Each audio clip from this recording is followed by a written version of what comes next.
الرحمن علم القرآن خلق الإنسان علمه البيان الشمس والقمر بحسبان والنجم والشجر يسجدان. Assalamu alaikum, my friends. Welcome to another episode of the Revelation Audio Experience. Today we're going to be talking about Surah Al-Fajr, one of my favorite surahs because it packs a big punch in a very small package. Surah Al-Fajr is now our 10th surah in our chronological order of the Qur'an. It is surah number 89. And of course, because we're only talking about early Meccan surahs, we know this is one of the earliest surahs given to the Prophet Muhammad, peace be upon him. This surah has roughly 4 parts that we're going to talk about today. The first part, Allah is swearing by the dawn. And he swears by the 10 sacred nights. People believe this to be, scholars believe this to be the 10 nights of Dhul Hijjah. Allah swears by several other signs, including the cycle of the night and its passing. And he asks, for those of you who have any sense, is there any evidence more convincing than this? We see throughout the Qur'an, as you have already seen, Allah is swearing by so much of His creation as signs, by the stars, by the mountains, by the moon, by the sun, by daybreak, right? All of these surahs are often named after the first verses, and in this surah, of course, is named by the first verse where Allah swears by Al-Fajr. والفجر وليال عشر والشفع والوتر والليل إذا يسر. Now the next section goes into a little bit of history, and I always love when the Qur'an starts talking about the people of the past because it brings the past to life and makes it vivid. I've described to you in previous episodes the story of civilizations that have come before. We talked about Ad and Thamud, who were in the Arabian Peninsula. We've also talked about Egypt very briefly when we touched on the story of Ibrahim alayhi salam and Musa alayhi salam. Here, Allah is calling upon that history so that He can remind the Meccans that they are not going to get away with anything. How does this go? Allah says, don't you see how your Lord dealt with the people of Ad from the city of Iram and their tall towers, a city unlike any other built in the land, and the people of Thamud, who lived in cities made of cut rock?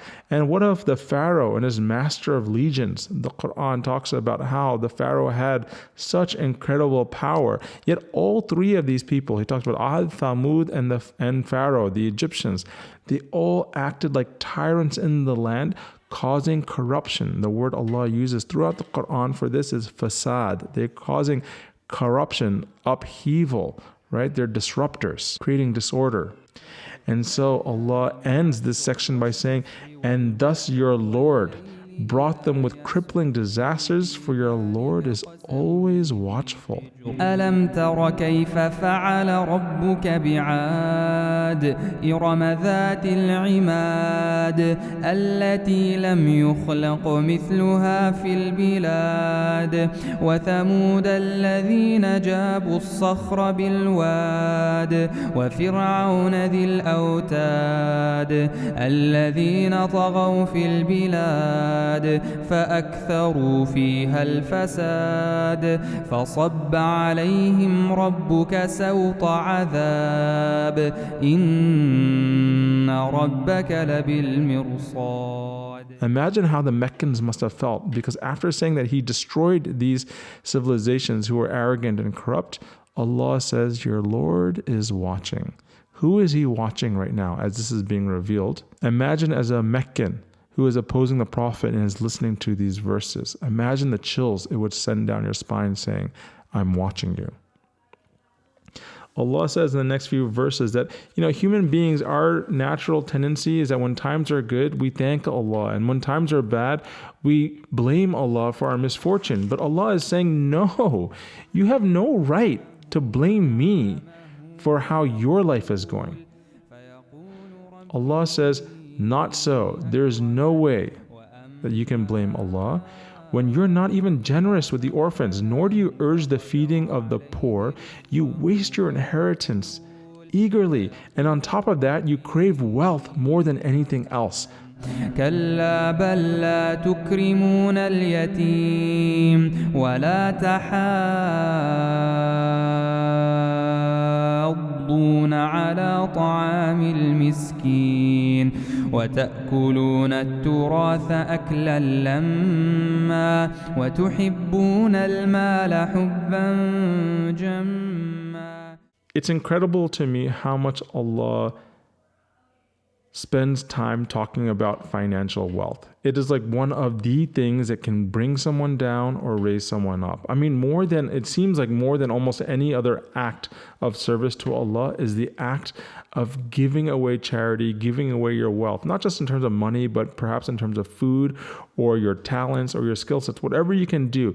The idea of khidmat, of serving other people, is really the greatest way to purify oneself. And so Allah is saying that you don't do any of this, and now you're going to blame me for the fact that your life is difficult. Remember what we heard in the previous surah, and this is how these surahs build upon each other, and this is why it's important to study all of these surahs together and not in silos. Is that Allah said in the previous surah that whoever gives in charity, not for any reward, but for the desire of pleasing their Lord, they are going to have the ultimate pleasure, right? We talked about that word ridda, that pleasure. And Allah said in that surah also that if you do this, I will make your path easy for you. Don't worry about your future. You just do what I'm telling you to do. Give of your charity, purify yourself, and I will take care of your future for you.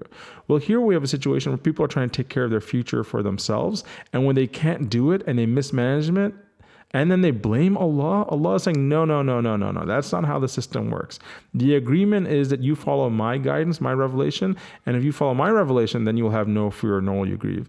But if you want to go follow your own whims and your own plan for trying to secure your destiny, well, then you will have all the fear and all the grief that is due to you. And that's kind of what we're seeing here in these surahs as this meaning is blending together and coming together. So Allah ends this surah by saying that when the earth is ground to powder, right? And he starts talking about all these signs of the last day. At that point, every human will realize what they have done or what they have not done to get ready for that day. And many people will say, oh, the misfortune, if only I would have sent something ahead of me to prepare me for this stage of life, right? It's like people saying, if only I invested just a little bit, if only I'd prepared.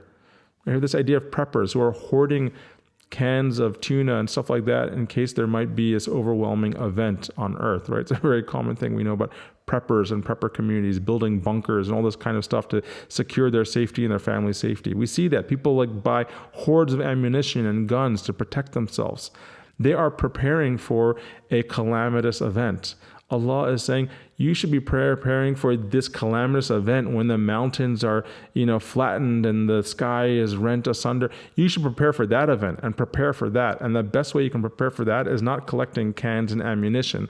The best way to prepare for that is to take care of others. Spend your wealth in the way of others. That is the best way you can prepare for your future. And on that day, there will be a segment of people who Allah describes at the very end of this surah, who will be the ones who truly prepared for their future, who lived lives of service. As we said, Muhammad Ali said, service to others is the rent you pay for living on earth, right? Something to that regard. Service to others is really the key to future success. Allah says, O soul at rest, the righteous will be told, return to your Lord completely satisfied, even as He is completely satisfied with you. Then enter now and be amongst my servants. Enter now my paradise. أيتها النفس المطمئنة ارجعي إلى ربك راضية مرضية فادخلي في عبادي وادخلي جنتي. So the surah ends with the same words that we heard in the previous surah, and these words, these early Meccan words, come up over and over and over again. Here we're saying Allah is referring to the soul at rest as nafs al-mutma'inna. This word mutma'inna is like itminan, peace, this placidity. Isn't that the definition of no fear and no grief? Isn't this the promise made to Adam, peace be upon him? Whoever follows my guidance will have no fear, nor will you grieve. Well, if you have no fears and you have no grief, what is left? a soul at peace, nafsa mutma'inna. This is our goal in life. And Allah is saying, when you do this, you will have rida, you will have satisfaction, peaceful satisfaction. And not only will you be satisfied, but Allah will be satisfied with you. And that's the point where Allah will say, enter now and be amongst my servants. Enter now into my paradise.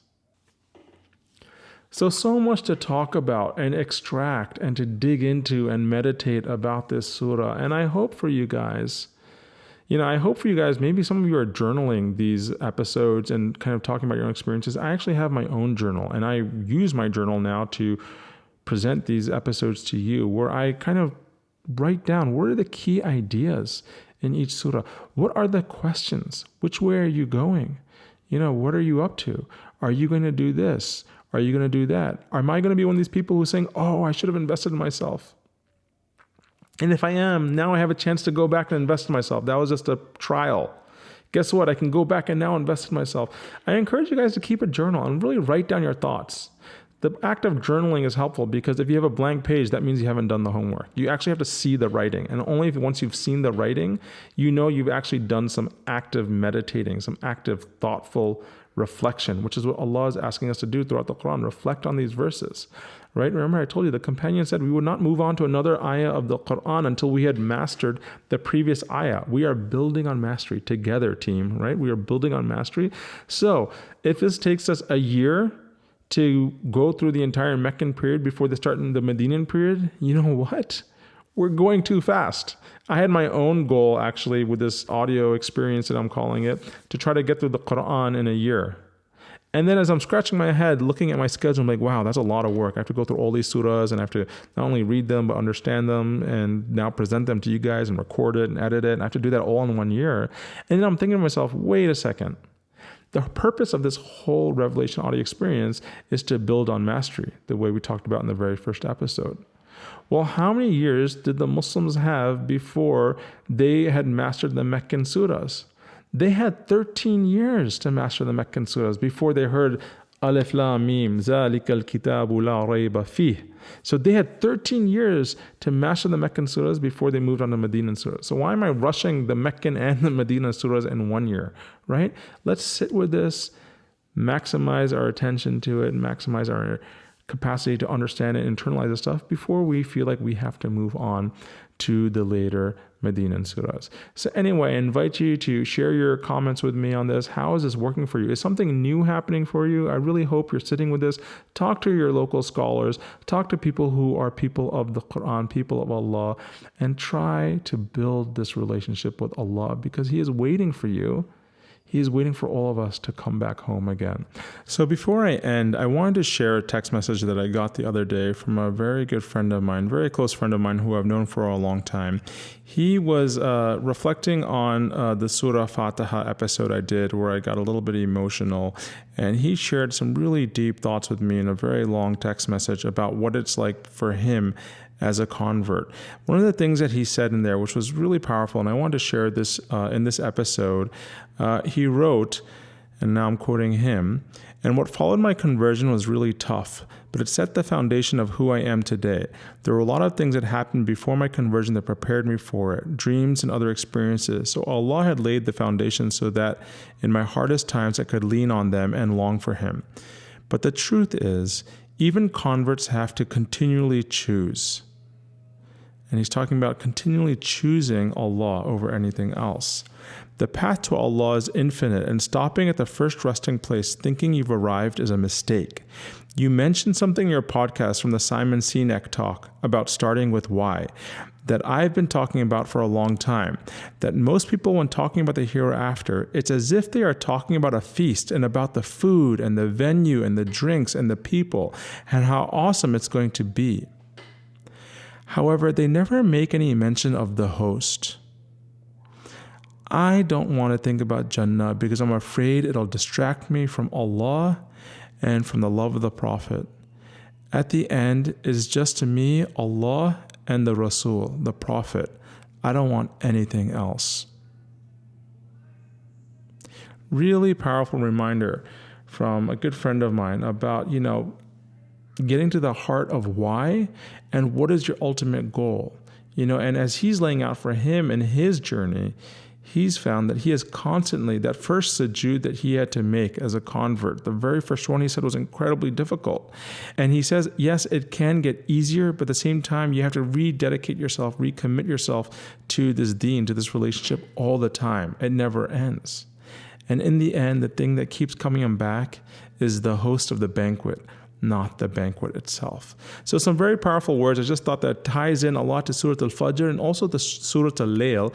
I also want to put it in here because for me, when I hear this surah, I always think of my friend Diego because he loves to recite this surah as well. And so I thought it'd be great to sneak his text message into this episode here. So anyway, that covers this surah. I hope this was helpful for you guys. In the next surah, we're going to continue moving on through the early Meccan surahs. Hopefully you enjoyed this. I can't wait to see you guys in the next episode, Insha'Allah. I will see you guys soon. Assalamu alaikum. الذين قالوا ربنا الله ثم استقاموا فلا خوف عليهم ولا هم يحزنون أولئك أصحاب الجنة خالدين فيها جزاء بما كانوا يعملون.